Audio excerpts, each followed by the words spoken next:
కానీ సతీష్ను కూడా మన ఎర్రబెల్లి సతీష్ను కూడా ఇబ్బంది పెట్టే ప్రయత్నం చేస్తూనే ఉన్నారు. కానీ ఇవాళ మొక్కవోని ధైర్యంతో వేలాదిగా మా ఆడబిడ్డలను అన్నదమ్ములను తీసుకొని పార్టీలోకి విచ్చేస్తున్న మీకు మళ్ళొక్కసారి తిరిగి హృదయపూర్వకంగా సుస్వాగతం తెలియజేస్తూ ఒకటి మాత్రం పక్కా, 2 ఏళ్ళు అయిపోయింది ప్రభుత్వం వచ్చి, మీరు చూస్తున్నారు ఏం జరిగిందయ్యా. కాంగ్రెస్ ప్రభుత్వం మార్పు మార్పు మార్పు అని చెప్పి ఊదరగొట్టి ప్రజలకు హామీలిచ్చి అధికారంలోకి వచ్చి 2 ఏళ్ళయి ఏం జరిగింది ఏం ఒరిగింది అంటే 3 జరుగుతున్నాయి. కూల్చివేతలు, పేల్చివేతలు, ఎగవేతలు. గంతే. ఈ ప్రభుత్వం ఏందా అంటే కట్టే కొట్టే తెచ్చే అని చెప్పినట్టు కూల్చివేతలు, పేల్చివేతలు, ఎగవేతలు. కూల్చివేతలు హైడ్రాన్ పెట్టి పేదోళ్ళ ఇల్లు కూలగొట్టుడు, మొత్తం ఆల్విన్ కాలనీకి వెళ్ళి మొదలు పెడితే అన్ని బస్తీలలో ఇల్లు కూలగొట్టుడు తప్ప ఒక్క హైదరాబాద్లో ఒక ఇటుక పెట్టింది లేదు, ఒక ఇల్లు కట్టింది లేదు. ఇందిరమ్మ పేరు చెప్పుకొని బతుకుడు తప్ప ఒక్కటంటే ఒక్కటి మంచి పని మాత్రం గరీబోళ్లకు చేసింది లేదు ఈ ప్రభుత్వం వచ్చినాక. రెండోది పేల్చివేతలు. ఈ లంగలే ఈ కాంగ్రెస్ వాళ్ళే ఆ కాళేశ్వరంలో ఉన్న మేడిగడ్డ బరాజ్ని వీళ్ళే వెలిచిండ్రు. తర్వాత ఇప్పుడు మన చెక్ డ్యాములు వెలుస్తున్నారు. ఒకటి కాదు 2-3 వెలిచిండ్రు ఇప్పటికే. కేసీఆర్ గారేమో కడితే ఈ దరిద్రులు వచ్చిన తర్వాత పేల్చి పారేస్తున్నారు చెక్ డ్యాములు. ఇక మా వెంకటేశ్వర రెడ్డి గారు ఇక్కడ ఉన్నాడు. ఆయన ఒక్క కాన్స్టిట్యున్సీలనే కేసీఆర్ గారు దేవరకద్ర, మహబూబ్ నగర్, వెనుకబడ్డ నియోజకవర్గం అని చెప్పి పెద్ద ఎత్తున అక్కడ ఒకటే కాన్స్టిట్యున్సీలో దగ్గర 10-20 చెక్ డ్యాములు, 36 చెక్ డ్యాములు కట్టించిండు. వీళ్ళ ముఖాలకు కాంగ్రెస్ వాళ్ళు వచ్చినాక ఒక చెరువు కట్టింది లేదు, ఒక చెక్ డ్యామ్ కట్టింది లేదు, ఒక ఇటుక పెట్టింది లేదు. కానీ ఉన్న చెక్ డ్యామ్లను ఇవాళ బాంబులు పెట్టి పేల్చేస్తున్నారు. ఎందుకంటే కాంగ్రెస్ వాళ్ళకు ఇసుక తోడుకొని కష్టమవుతుందంట, ఇసుక తోడుకొని దొంగతనంగా అమ్ముకునేందుకు కష్టమవుతుందంట. నీళ్ళు ఆగితే ఇసుక తీయరాదు కదా, అందుకే నీళ్ళు ఆగకుండా చేసి చెక్ డ్యాములు పేల్చేసి ఇసుక తవ్వుకొని దొంగతనంగా అమ్ముకొని మరి ఢిల్లీకి కప్పం కట్టాలి కదా, ఆ పని చేస్తున్నారు. అందుకే మేము అంటున్నాం ఎగవేతలు, కూల్చివేతలు, పేల్చివేతలు తప్ప ఈ 2 ఏళ్లలో సాధించిందేం లేదు. ఇక ఎగవేతల గురించి అయితే నేను చెప్పాల్సిన అవసరం లేదు. ఆయన పేరు మార్చుకోవాలా, యనుమల రేవంత్ రెడ్డి కాదు, ఎగవేతల రేవంత్ రెడ్డి. ఎందుకంటే మీరు చూడండి ఏమేం మాటలు చెప్పిండు, పెద్ద డైలాగులు కొట్టిండు. కేసీఆర్ గారు 1,00,000 రూపాయలు ఇస్తున్నాడు లగ్గం చేసుకుంటే, కళ్యాణ లక్ష్మి షాదీ ముబారక్ అని నేను తులం బంగారం ఇస్తా అన్నాడు. సోనియా గాంధీ మీద ఒట్టన్నాడు, అట్లే ఆడపిల్లలకు నెలకు 2,500 ఇస్తా అన్నాడు. ప్రియాంక గాంధీ మీద ఒట్టన్నాడు. మరి అయినాయా వాళ్ళకని వచ్చినాయా? 2,500 తులం బంగారం వచ్చిందా? ముసలోళ్ళని ముంచిండు. 2,000 పెన్షన్ను 4,000 చేస్తా అని మాట్లాడిండు. వచ్చినాయా? ఇవేవి కాలేదంట. కానీ ఇప్పుడు 1,00,000 మంది ఆడోళ్ళని కోటీశ్వర్లు ఎత్తారట ఈ మొగోడు. ఏది ఒక్కరినిద్దరిని కాదు, తెలంగాణలో ఉన్న 2 కోట్ల మంది ఆడపిల్లలు ఉంటే అందులో 1,00,000 మందిని కోటీశ్వర్లు చేసేదాకా ఇడిచిపెట్టాడట. ఎట్లుంది ఇదంటే ఏమంటారు చూడు, కూట్లే రాయి తీయలేనాడు ఎట్లా రాయి దిగిస్తాను బయలుదేరినట. నెలకు 2,500 ఇయనికి ముఖం లేదు. కానీ నేను మొత్తం 1,00,000 మంది ఆడపిల్లల్ని కోటీశ్వర్లను చేస్తా అంటుండు. 1,00,000 మందిని కోటీశ్వర్లు చేయాలంటే నాకు కొద్దిగా లెక్కలు చక్కగా రావు. 1,00,000 మందిని కోటీశ్వర్లు చేయాలంటే ఎన్ని కోట్లు కావాలి తల్లి? 1,00,000 కోట్లు కావాలి. మరి మన బడ్జెట్ ఎంత? 3 లక్షల కోట్లు. ఎన్ని రోజులు కావాలి మరి? మీరు నేను బతుకుంటామా? 1,00,000 మంది కోటీశ్వర్లు కావాలంటే గింత లంగ మాటలు, గింత దొంగ మాటలు, పెద్ద గొంతేసుకొని వరుతున్నాడు. నిన్న మొన్న మీరు చూసారు. నాకు నిజంగా ఒకటి అర్థం కావట్లేదు. ఇప్పుడు ఎవరన్నా నువ్వు ఎక్కడికి వెళ్ళి వచ్చినావు, అసలు నువ్వు ఎక్కడికి వెళ్ళి మొదలైంది నీ ప్రయాణం? రోడ్ల మీద అయినా పెయింటింగ్లు వేసుకుంటుండే పాపం రేవంత్ రెడ్డి గారు. మంచిదే, తప్పేం లేదు. చిన్న స్థాయికి వెళ్ళి పెద్ద స్థాయికి ఎవరైనా రావాల జీవితంలో, తప్పు లేదు. కానీ మంచి పనులు చేసి రావాలి. లంగ పనులు చేసి, దొంగ పనులు చేసి, బ్యాగులు మోసి, సంచులు మోసి, దొరికిపోయి జైలుకు పోయి మళ్ళీ అదేదో పెద్ద గొప్ప విషయం అన్నట్టు మళ్ళీ దానికి పోజులు కొట్టుకుంటా. సరే నీ కిస్మత్ బాగుంది, పేమెంట్ కోటాల ఢిల్లీలో పైసలు ఇచ్చినావు, ముఖ్యమంత్రి పదవి తెచ్చుకున్నావు, అందరికి ఎరికేది. ఇప్పుడు కూడా నెలకు ఢిల్లీ పైసలు పంపుకుంటా పదవి కాపాడుకుంటున్నావు. సంతోషం, నువ్వు కాపాడుకో.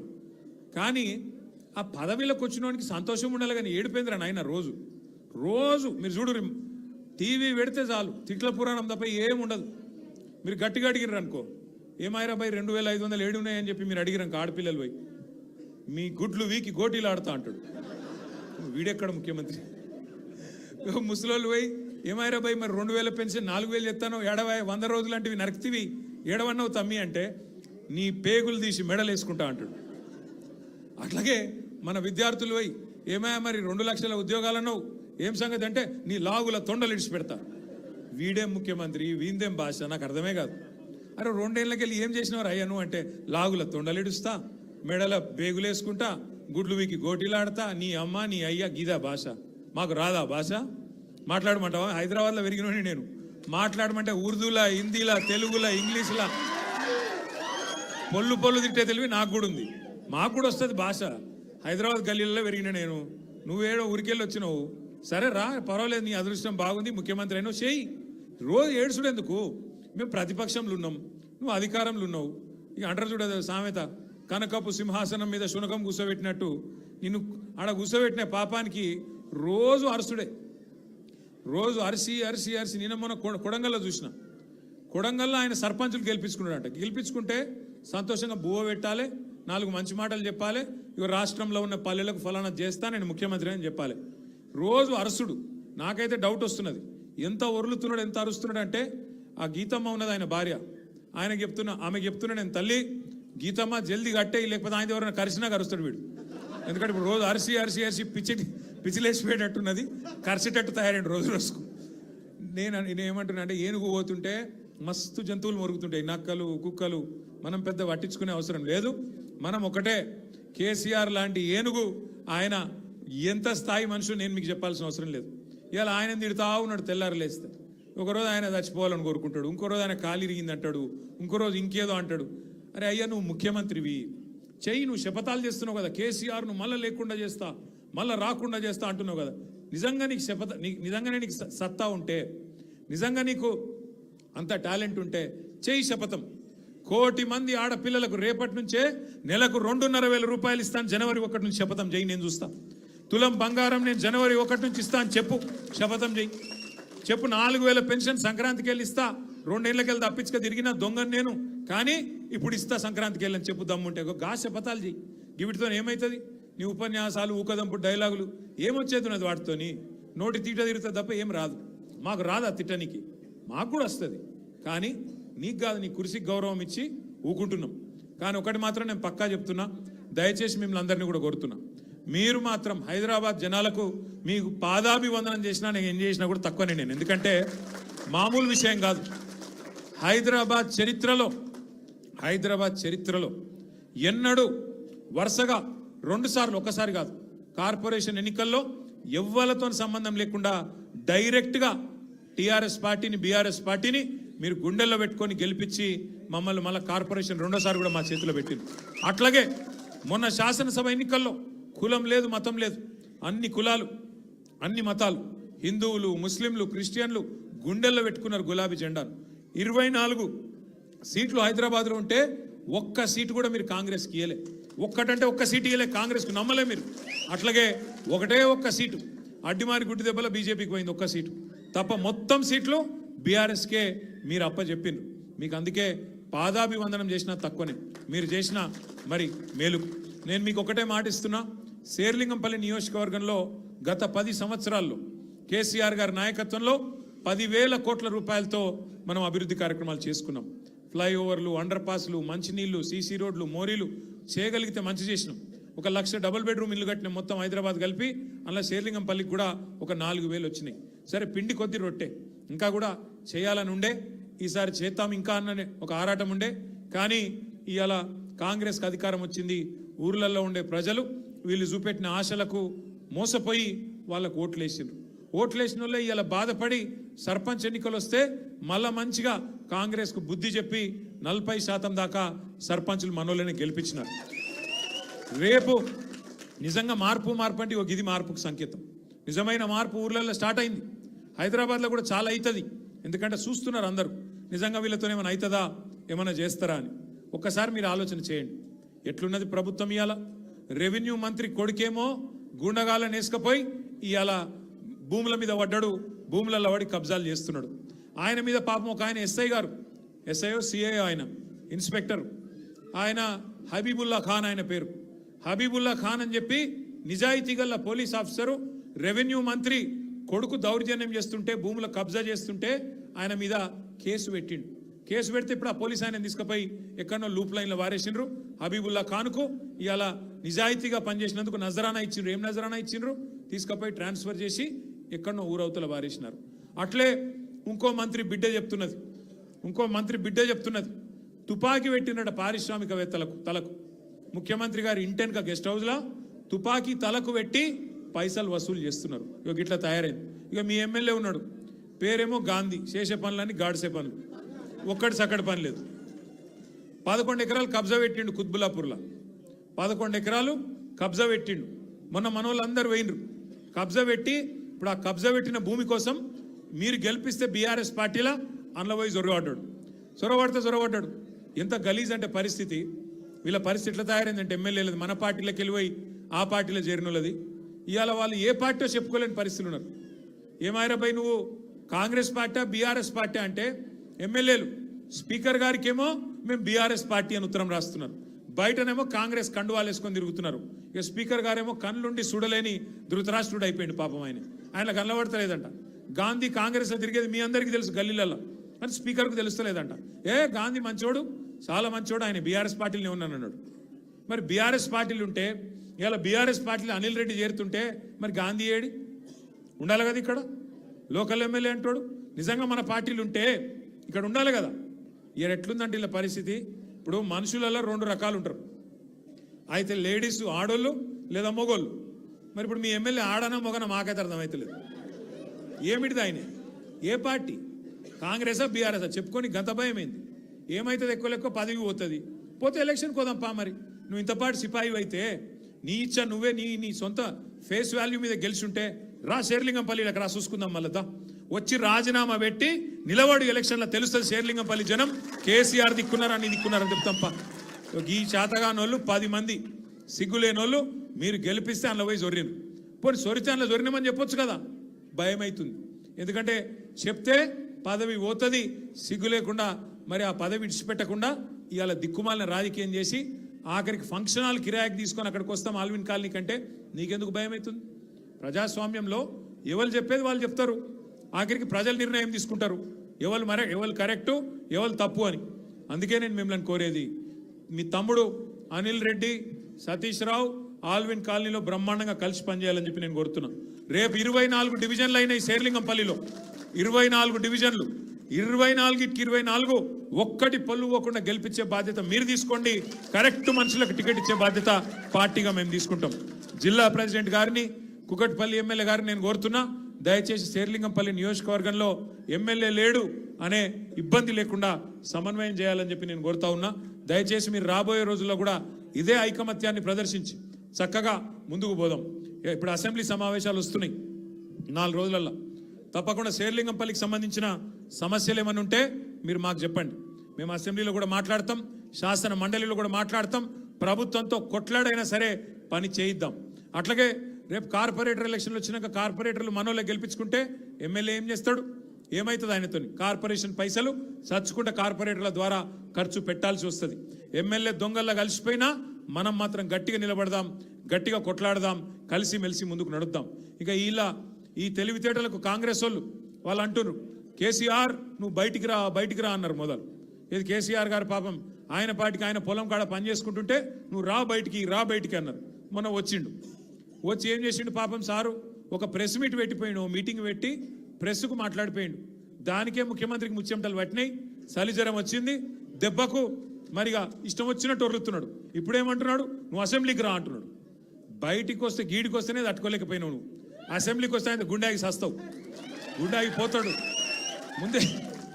ముందే ఇంతున్నాడు, ఆయనతో గుండాకి డామ్మంటాడు. ఇప్పుడు ఇవాళ రేపు ఎట్లయిపోయిందంటే నిజంగా బాధ అనిపిస్తుంది.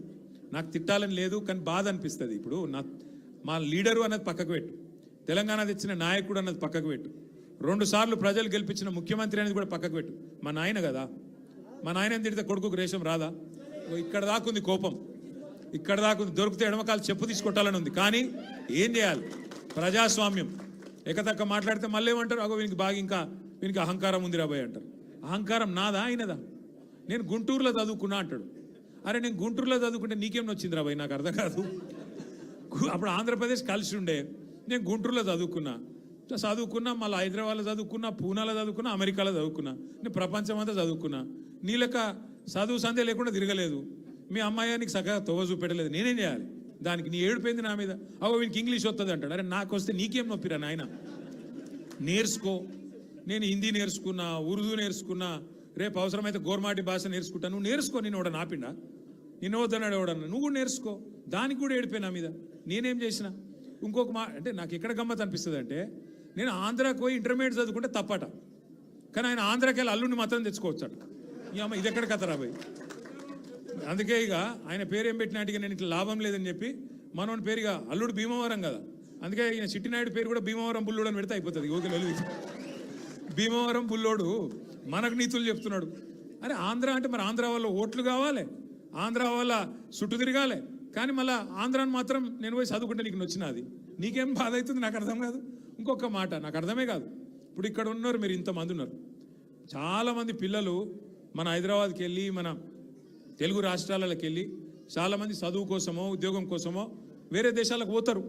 అమెరికా పోతారు, లండన్ పోతారు, ఆస్ట్రేలియా పోతారు, ఇంకొక ఆడికి పోతారు, ఇంకొక ఆడికి పోతారు. ఆ దేశాలలో ఇళ్ళలో నౌకర్లు ఉండరు కదా. ఆ దేశాలలో ఏం చేయాలి? మనది మనమే పని చేసుకోవాలి, మన బట్టలు మనమే ఉతుక్కోవాలి, మన వంట మనమే వాడుకోవాలి, మన టాయిలెట్ మనమే క్లీన్ చేసుకోవాలి. ఈ పిచ్చోనిక ఏం తెలియదు. చదువుకున్న బాబాతేనేమో తెలుస్తుండే. ఇక మాట్లాడతాడు, ఏమంటాడు వీడు? ఇప్పటికీ అమెరికాలో బాత్రూమ్లు కడుగుతూనే అంటాడు నన్ను.